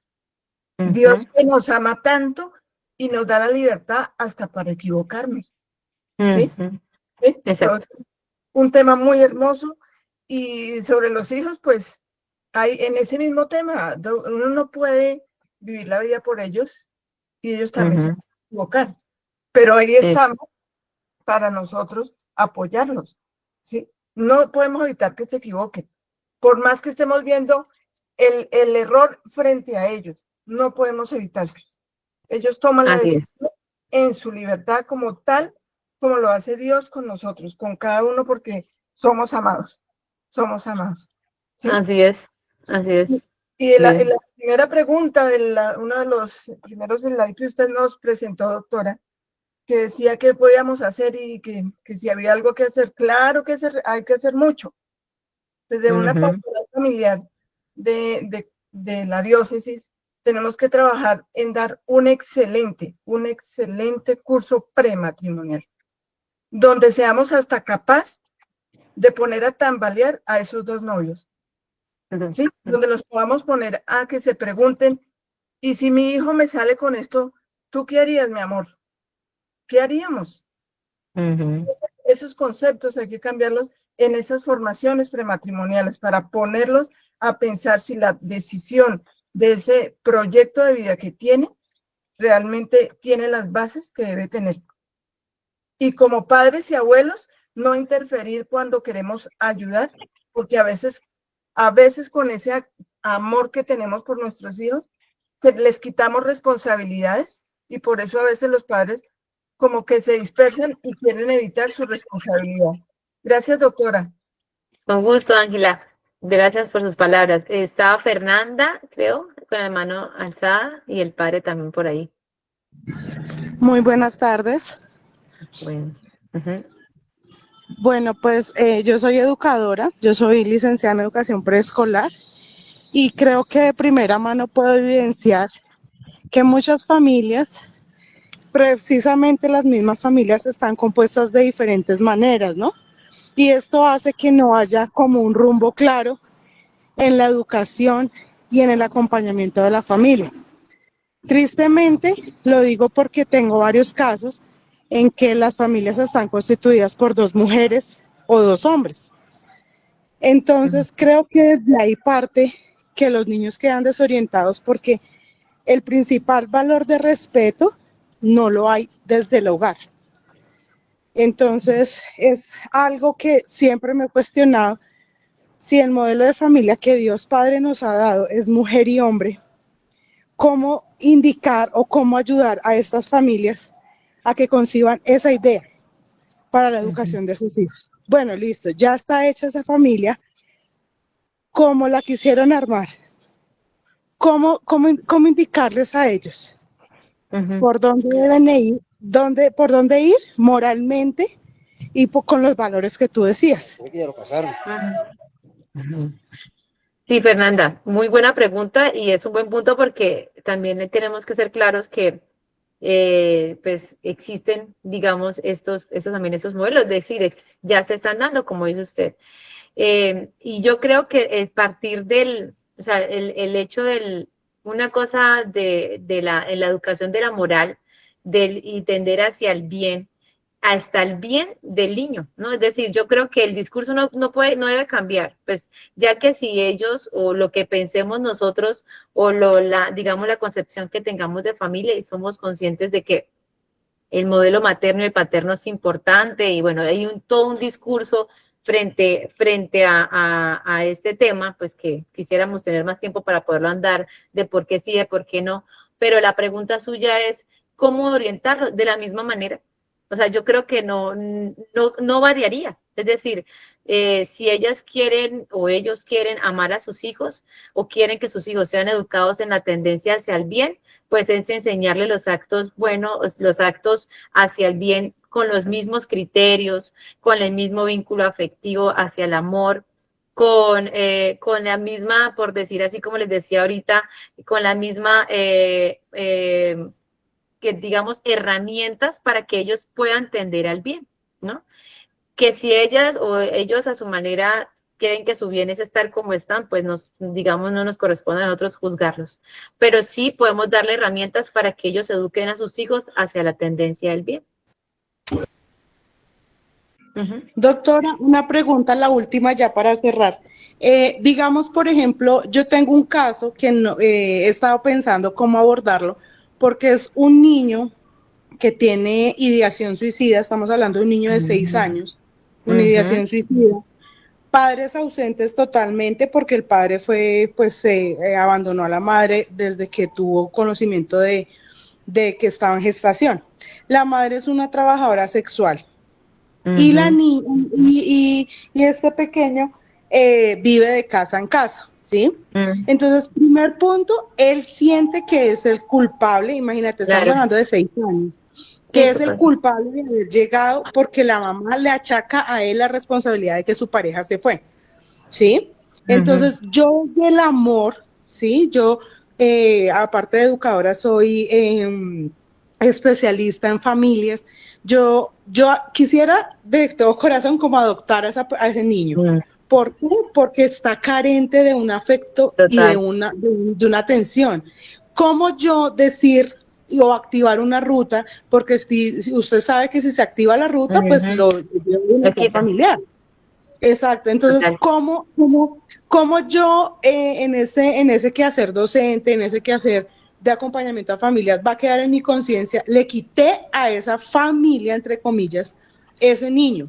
O sea, ¿será que en algún momento esa mamá ha dado algún modelo de crianza para ese chiquito o realmente el bien de ese niño está fuera de ese hogar, entre comillas, vuelvo y repito?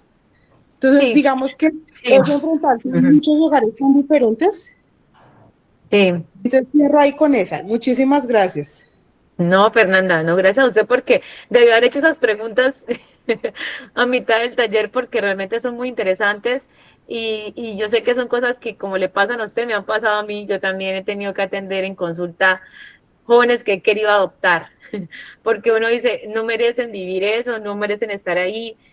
Bueno, Fernanda, ¿yo qué hago en el caso de un niño? ¿Yo qué haría? Exactamente, activar una ruta implicaría que el niño vaya a un hogar de bienestar y pues sabemos que muchas veces los hogares de bienestar como tienen alguien que brinda verdadero amor, tiene alguien que no lo brinda. Es analizar, digamos, en ese punto, cuando yo he podido hacerlo, si pudiera haber un acercamiento con esa mamá. A ver, ¿qué se podría rescatar de esa mamá? Muchas veces esa mamá, pues sea la condición de vida que tengan, lo que sea, también es una mujer o una persona que probablemente nunca ha sido escuchada, nunca ha sido valorada y probablemente su rabia y todos sus, digamos, sus situaciones las descarga en el niño, ¿sí? Entonces, yo antes de cualquier decisión tomaría la opción, si se diera, de hacer un acercamiento con la mamá y buscarle una ruta a la mamá, literal, si la mamá lo permitiera.